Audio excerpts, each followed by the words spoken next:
Praise the Lord. இயேசுவின் நாமத்தில் வாழ்த்துக்கள். நீதிமொழிகள் 27:8 சொல்லுகிறது, தன் கூட்டை விட்டு அலைகிற குருவி எப்படி இருக்கிறதோ அப்படியே தன் ஸ்தானத்தை விட்டு அலைகிற மனுஷன் இருக்கிறார்.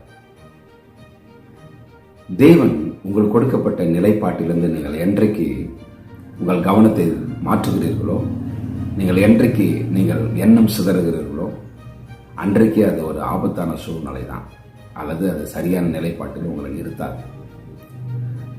ஆதாம் ஏவாளை பாருங்க, தேவன் வைத்த இடத்தில் இல்லாமல் சாத்தான் சொன்ன பொய்யை கேட்டதனால் அவர்கள் இருக்க வேண்டிய நிலைப்பாட்டை விட்டு விட்டார்கள். ஆதியாகமம் 1:26 தான் அவங்களுடைய ஸ்தானம். அதை விட்டு விட்டார்கள். ஆபிரகாம்கிட்ட தேவன் சொன்ன வாக்கு தத்தத்தை தன் மனைவி சொன்ன பேச்சு நிமித்தமாய் அந்த ஸ்தானத்தை விடும்போது இஸ்மவேல் கூட்டங்கள் பெருகுகிறது. அதே போலதான் இயேசு கிறிஸ்துவோட கூட இருந்த பேதுரும் பாருங்க, இயேசு சொன்ன அந்த நிலைப்பாட்டில் நிற்காம தன் சொந்த கருத்துக்கு போகும்போது அவர் திரும்பவும் மீன் பிடிக்கிறவராய் போகிறார்.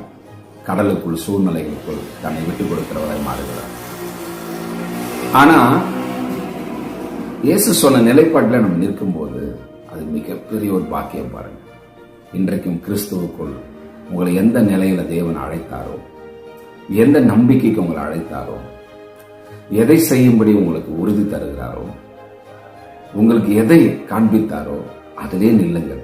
உதாரணத்துக்கு பாருங்க, யோசேப்பு பாருங்க, அவர் சொன்ன நிலையில அந்த கனவுல சொப்பனத்துக்கு ஏற்றபடி உறுதியா இருந்தார். எல்லா சூழ்நிலையிலுமே கடைசியில் அவர் ஜெயித்தார் பாருங்க.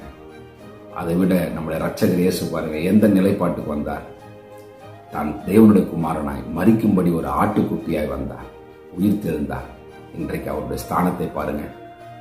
சோ நீங்களும் கிறிஸ்துவுக்குள் அதே ஸ்தானத்தில் இருங்கள். கர்த்தர் உங்களை ஆசீர்வதிப்பார். ஆமென்.